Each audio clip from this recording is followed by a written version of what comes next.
La alerta ya se ha emitido. Esto no es un simulacro, no es una prueba, es real y está sucediendo en este momento. En algún lugar de un centro de mando se ha tomado una decisión final. En todo Estados Unidos continental, millones de personas están tomando sus teléfonos, mirando por las ventanas, tratando de entender qué significa estar a salvo ahora. Y el refugio casi seguro no está donde crees. Porque antes de que llegue un solo misil visible, algo más sucede primero. Una detonación muy por encima del continente. No está destinada a destruir ciudades, sino a anular la coordinación. No la escuchas, no la ves. La energía se corta en varios estados en menos de un segundo. Los teléfonos se apagan mientras navegas. Las pantallas de control de tráfico aéreo se quedan en blanco. Las bombas de combustible se detienen a la mitad de la transferencia. La red no falla gradualmente. Desaparece. No en todas partes y no de manera uniforme, pero lo suficiente como para fracturar la respuesta antes del primer impacto. Y luego siguen las ojivas. La primera oleada no golpea las ciudades. Esa suposición, los horizontes urbanos abarrotados, empequeñecidos por nubes en forma de hongo, es incorrecta. Un primer ataque nuclear no es un castigo, es matemática. Los objetivos son las cosas que pueden contraatacar. Los campos de misiles balísticos intercontinentales en Montana, Wyoming y Dakota del Norte. Regiones enteras construidas bajo la idea de que nunca tendrían que defenderse, solo contraatacar. Desaparecen en los primeros minutos. Las bases de submarinos en Georgia y el estado de Washington les siguen. Las embarcaciones que garantizan la capacidad de segundo ataque no se puede permitir que salgan del puerto. Son destruidas donde están. El mando y control viene después. Virginia, Colorado, Nebraska. No son objetivos simbólicos, son objetivos funcionales. Y la función es lo que se elimina primero. Uno por uno, se desmantela la estructura que hace posible la represalia. Y para cuando las ciudades entran en la ecuación, la decisión sobre dónde estás ya se ha tomado. No se trata de qué es lo que será atacado, se trata de qué es lo que no lo será. Ahora, mira lo que queda. Estás parado en el puente Mackinac, 5 millas de acero y cables, el único camino que conecta la península superior de Michigan con la parte sur del estado. Detrás de ti, el medio oeste industrial se encuentra dentro de un corredor de lluvia radiactiva que se extiende por varios estados. Chicago, Detroit, Cleveland. Todo lo que definía la manufactura estadounidense ahora está a sotavento de objetivos que importaban más. Pero delante de ti hay algo completamente diferente. Una península boscosa rodeada por 3 lados por el sistema de agua dulce más grande del mundo. Los Grandes Lagos contienen aproximadamente el 21% del agua dulce superficial del planeta. Eso significa que no hay ningún escenario en el que te quedes sin agua antes de que otra cosa te mate primero.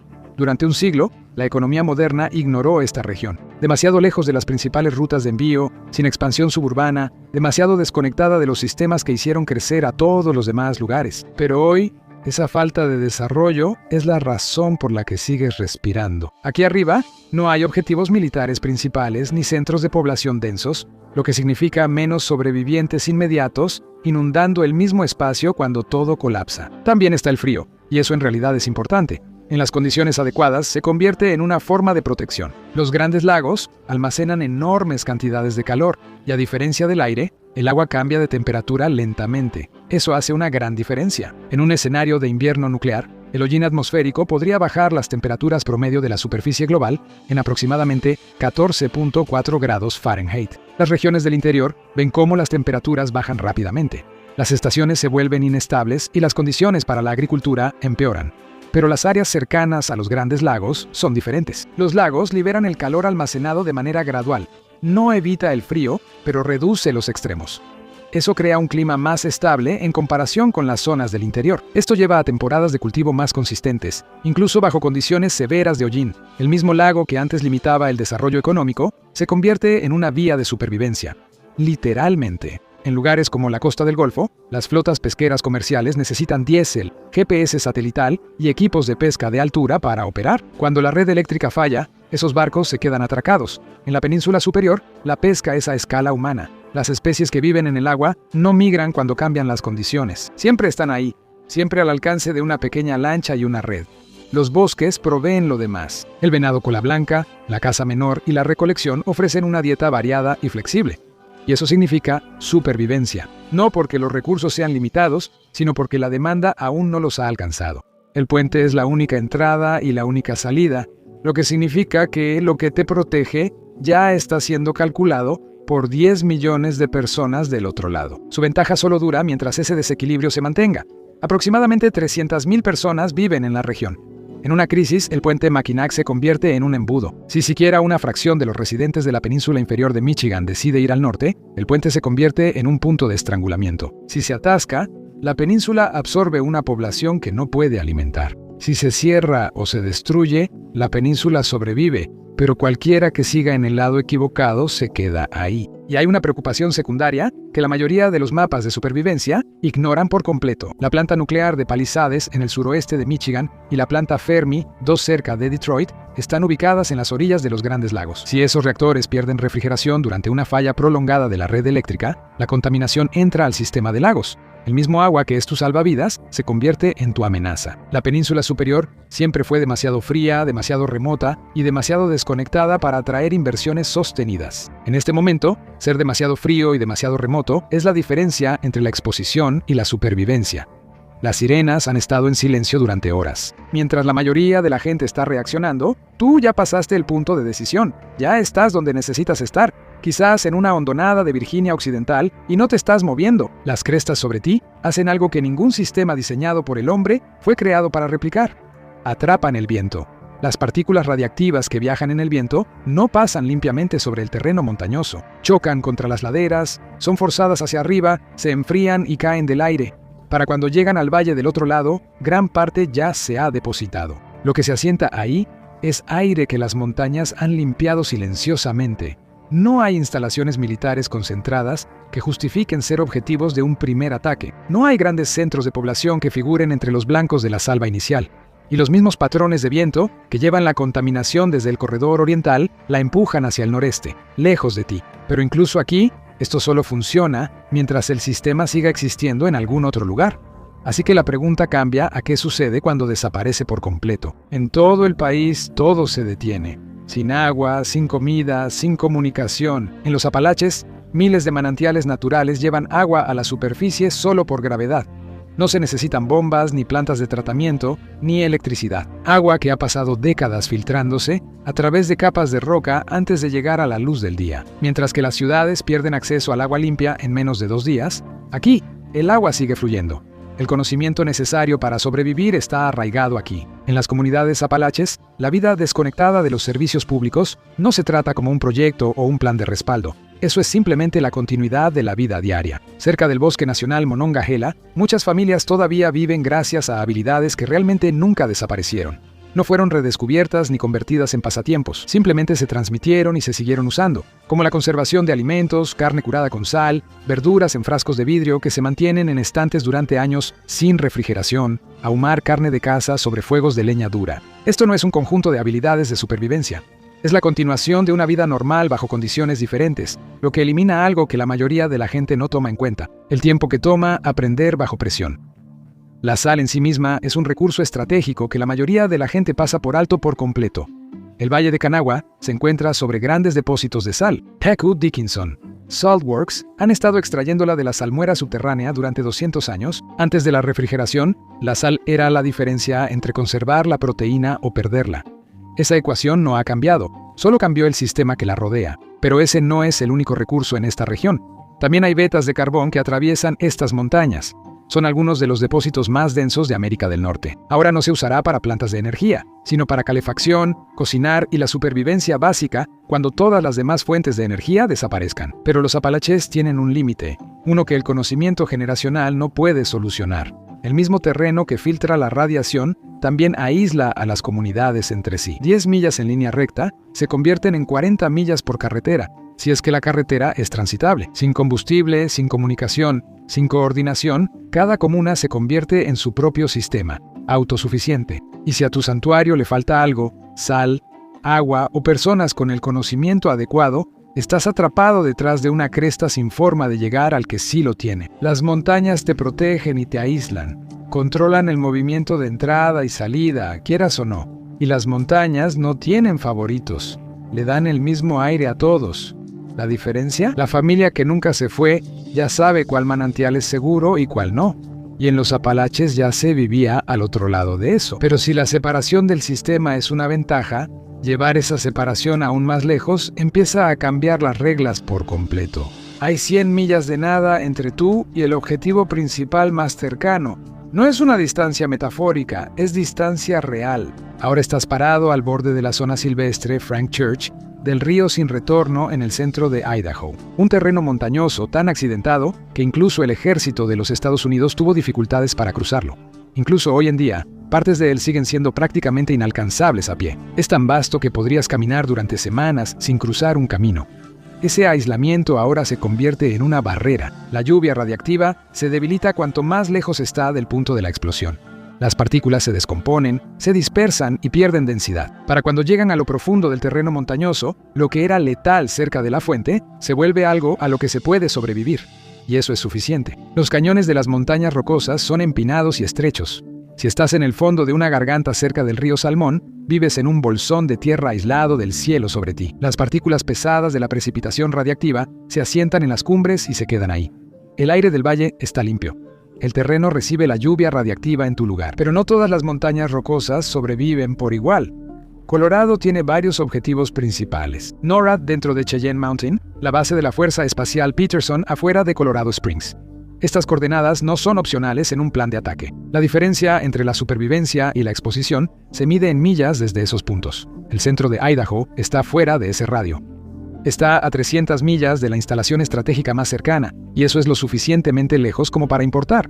La comida aquí no depende de la infraestructura, animales que han sobrevivido sin sistemas humanos durante miles de años.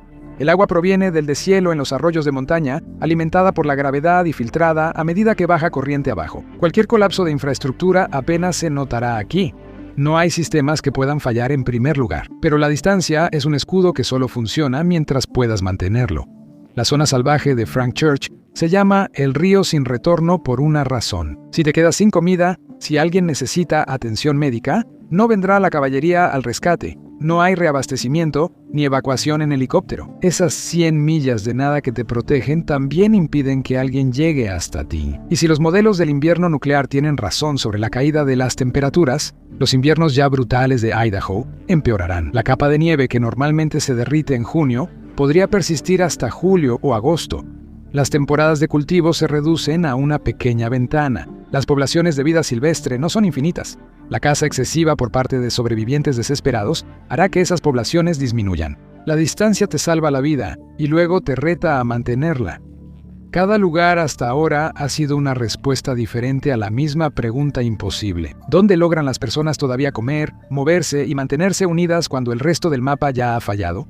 Las rocallosas nunca fueron diseñadas como una fortaleza, simplemente funcionan como una, pero siguen estando atadas a la misma masa de tierra y a todo lo que sucede en ella. La lluvia radiactiva, los cambios de clima, el colapso, todo se transmite. Así que el siguiente paso es bastante simple.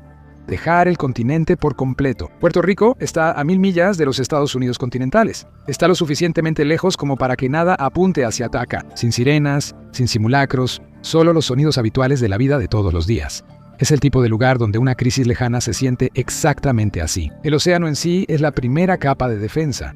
El agua no solo crea distancia, también interrumpe el avance de la lluvia radiactiva. El aire que llega a la isla viaja a través de miles de millas de océano, no sobre ciudades en llamas o infraestructura destruida. Llega más limpio. Los vientos alisios soplan constantemente de este a oeste. Es aire que no ha tocado el continente. La vida no se detiene, pero por muy poco. En la cordillera central, la gente todavía saca comida de la tierra. Café, plátanos, panapén, raíces que sobreviven porque están enterradas. La cosecha se reduce temporada tras temporada, pero no desaparece. Simplemente hay menos, siempre menos cada año. En el continente, la elección es fácil. Comida o nada de comida. Aquí, la línea se difumina un poco. Comes, pero no lo suficiente. Puerto Rico está cerca del Ecuador, donde la radiación solar básica es la más alta del planeta. Incluso bajo condiciones de mucho hollín atmosférico, todavía hay suficiente luz solar llegando a la superficie para mantener una agricultura limitada. No es suficiente para sentirse seguro, pero sí lo suficiente para mantener las cosas vivas un poco más. En el continente, el invierno nuclear es la diferencia entre comer y morir de hambre. Puerto Rico ya ha experimentado una pérdida masiva de la red eléctrica. Después del huracán María en 2017, gran parte de la isla vivió sin electricidad durante meses. La infraestructura colapsó, pero las comunidades no lo hicieron. Los pueblos en las montañas se reconstruyeron sin esperar la ayuda federal. Ya saben cómo arreglar las cosas, cómo compartir recursos y sobrevivir cuando el sistema falla. Ese conocimiento todavía está aquí. Eso ayuda. pero no resuelve lo que viene, porque la isla no se queda vacía, es visible, es accesible. Cualquiera con un mapa y un boleto de avión puede descubrir lo mismo que tú. La isla ya tiene 3.2 millones de personas. Si incluso un pequeño porcentaje de los residentes de la costa este vuela al sur antes de que cierren los aeropuertos, la población puede aumentar en cientos de miles en cuestión de días. Más bocas, la misma cantidad de tierras de cultivo, la misma cantidad de agua dulce. Puerto Rico actualmente importa alrededor del 85% de su comida. La tierra puede producir más, pero en este momento no está produciendo lo suficiente. El potencial es real, pero la capacidad actual no lo es. Y la diferencia entre esos dos números se mide en vidas. La isla funciona, pero solo si no está sobrepasada, porque una vez que la población crece más rápido que la producción, la distancia deja de ser una protección. Así que la ecuación cambia de nuevo. No más grande, no más lejos, sino más pequeño. 65 millas al sur, hay un punto más pequeño en el mapa, y precisamente de eso se trata, de ser solo un punto. Todo lo demás ha desaparecido. Ciudades reducidas a escombros, las costas quemadas en los mapas. Los sistemas que solían mantener todo unido se han colapsado. Y en medio de ese fracaso más grande, todavía está esto, St. Croix. Apenas aparece en un mapa estratégico. Demasiado aislada, de muy poco valor para justificar un ataque. La isla es lo suficientemente pequeña como para ser ignorada. La mayoría de las casas dependen de cisternas, depósitos subterráneos que recolectan y almacenan agua de lluvia. Si las tuberías de agua se rompen o las bombas dejan de funcionar, no importa. Cada casa tiene su propio suministro de agua privado bajo el piso. Todo lo que necesitas es una cubeta. Los isleños mantienen peces pequeños en las cisternas para que se coman las larvas de mosquito y mantengan el agua limpia. Los arrecifes alrededor de Santa Cruz todavía tienen peces, pero solo mientras nada los lleve más allá de su límite. Si la pesca pasa de ser por supervivencia a ser por pánico, las aguas de pesca se agotan rápido y no hay a dónde más acudir. Los barcos de suministro no llegan a tiempo. Llegan cuando pueden y a veces no llegan en absoluto. Lo que queda en el agua es algo que desaparece en cuanto aumenta la presión. La gente aquí ya vive en ese margen, donde compartir funciona solo hasta que deja de funcionar. La población actual es de aproximadamente 41,000 personas. Un sistema de cisternas que funciona perfectamente para 41,000 personas empieza a fallar con 60,000. Las aguas de pesca que se reabastecen de forma natural pueden ser sobreexplotadas. Y a diferencia de los lugares en tierra firme, aquí no hay una segunda opción. En Santa Cruz, no puedes caminar al siguiente valle ni conducir al siguiente pueblo. Estás en una roca en medio del océano. Si se acaban los peces, si las cisternas se secan, si la población aumenta, no hay a dónde ir. La misma pequeñez que te mantiene fuera del mapa de objetivos limita cuántas personas pueden sobrevivir aquí. Así que si hacer los objetivos más pequeños crea un límite, la estrategia tiene que cambiar de nuevo. No más pequeño, no más lejos, no más grande, solo protegido. En el continente hay un lugar que no parece una ubicación obvia para sobrevivir. La meseta de los Ozarks. No tiene picos dramáticos ni nada geográficamente espectacular, solo colinas onduladas a lo largo del sur de Missouri y el norte de Arkansas. Y esa es exactamente la razón por la que funciona. Nunca fue lo suficientemente importante como para ser un objetivo. Está demasiado al oeste para absorber los patrones de lluvia radiactiva de la costa este, demasiado al sur para recibir el impacto total de los objetivos del norte. La posición importa, incluso cuando parece poco destacada, pero bajo tierra no tiene nada de ordinario. Bajo las colinas onduladas se encuentra uno de los sistemas de cuevas más extensos de Norteamérica. Miles de ellas talladas en piedra caliza durante millones de años. Meramec Caverns en Missouri se extienden por millas. Ofrecen protección contra todo lo que sucede en la superficie. Literalmente hay cientos de pies de piedra caliza entre tú y el mundo exterior. Es un búnker natural que ninguna cantidad de dinero puede replicar y al que ninguna arma puede llegar. La agricultura aquí nunca se industrializó por completo. Permanece dividida en pequeñas parcelas familiares. El ganado come pasto que crece de forma natural. Los jardines se riegan con manantiales subterráneos. Los cultivos varían según la parcela. Los animales salvajes deambulan por la tierra. Si una fuente de alimento falla, otra cosa crece. Los Ozarks no tienen la eficiencia de un campo de maíz del Medio Oeste, pero sí tienen redundancia, y esa es la única estrategia agrícola que sobrevive. Las cuevas no se preocupan por lo que sucede en la superficie, ni por qué tan lejos viajó la lluvia radiactiva. No les importa que ciudades ya no existen. Han estado ahí durante 1 millón de años y seguirán ahí por 1 millón más. Esa constancia es lo más raro que queda en el mundo en este momento. Pero ese aislamiento tiene dos caras. La atención médica no existe a gran escala aquí. Los hospitales están lejos. El centro de trauma más cercano podría estar en Springfield o Little Rock, ambos lidiando con su propio colapso. Si alguien de tu grupo se infecta o se rompe un hueso, estás viendo resultados del siglo XIX con probabilidades del siglo XIX. La supervivencia aquí depende menos de lo que existe bajo tierra y más de cuántas personas lo saben en la superficie. La región era invisible antes de que cayeran las bombas y sigue siendo invisible ahora. Las bombas han dejado de caer. La lluvia radiactiva se ha asentado, pero lo lograste. Estás vivo. Y ahora comienza el verdadero problema. Un estudio de Penn State publicado en 2025 analizó lo que haría una guerra nuclear a la agricultura global, modelando la producción de maíz en decenas de miles de lugares bajo múltiples escenarios. En el peor de los casos, donde el hollín inunda la estratosfera y bloquea la luz solar, la producción de cultivos no disminuye, sino que colapsa. La mayor parte de la producción mundial de maíz desaparece, dejando solo una fracción de lo que los sistemas están diseñados para depender. Y luego, hay una segunda capa que la gente suele pasar por alto. La atmósfera no se recupera fácilmente. Las reacciones químicas de las detonaciones destruyen la capa de ozono. Eso significa que más radiación ultravioleta llega a la superficie años después de que cesen los bombardeos. Eso sigue afectando silenciosamente a los cultivos mucho después de que se haya producido el enfriamiento inicial. Es el fin de la agricultura industrial como un sistema funcional durante años, tal vez más de una década. Y la hambruna es solo el principio. Los sistemas de agua fallan en la mayoría de las zonas pobladas en cuestión de días. El saneamiento colapsa. Las enfermedades siguen. Enfermedades que la sociedad estadounidense moderna no ha visto en un siglo. El cólera no avisa. Se transmite por el agua, por contacto, por la brecha invisible entre una fuente limpia y una contaminada. En una comunidad que no lo ha visto en un siglo, no hay protocolos ni instinto para saber qué hacer cuando la primera persona se enferma. En la Guerra del Golfo de 1991, la infraestructura de Irak fue gravemente dañada, incluyendo parte de su sistema de agua y saneamiento. Lo que siguió fue el colapso de la salud pública. Brotes de enfermedades se propagaron y algunas estimaciones sitúan el número de muertes relacionadas con la salud en cientos de miles. Y eso sucedió en un solo país, con la ayuda aún fluyendo y las organizaciones todavía capaces de responder. En un intercambio nuclear global, eso desaparece. No hay canal internacional de ayuda, no hay respuesta coordinada, no hay puente aéreo desde regiones que funcionen. Incluso instituciones como la Organización Mundial de la Salud estarán operando en un sistema fracturado. En ese momento, la supervivencia deja de depender del acceso a sistemas globales y empieza a depender de lo que existe localmente. Un cuerpo humano necesita aproximadamente 2.000 calorías al día. ¿De dónde vienen esas calorías cuando todos los camiones se han detenido, todas las tiendas han sido vaciadas y todos los campos están muertos? El verdadero asesino son los años que siguen. Algunos lugares podrían darte algo de tiempo, pero incluso ese tiempo se mide en márgenes muy estrechos. Una mala cosecha, un valle saturado, un arrecife sobreexplotado y el tiempo se acaba.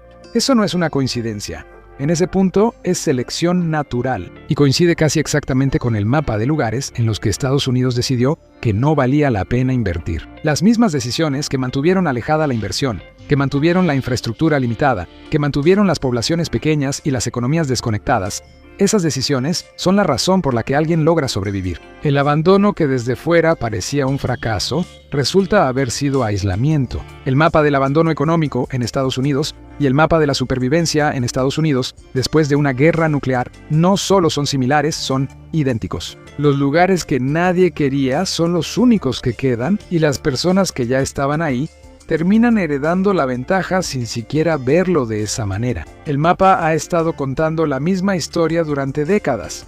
La única pregunta es si alguien la leerá, porque el último momento normal que tuviste antes de la alerta, antes del silencio, fue la única vez que pudiste haber elegido de otra manera. Gracias por acompañarme hoy. Espero que hayas disfrutado el video. Y si quieres ver más videos como este, por favor considera suscribirte y activa las notificaciones. Realmente marca la diferencia. Gracias de nuevo y nos vemos la próxima vez en MapPack.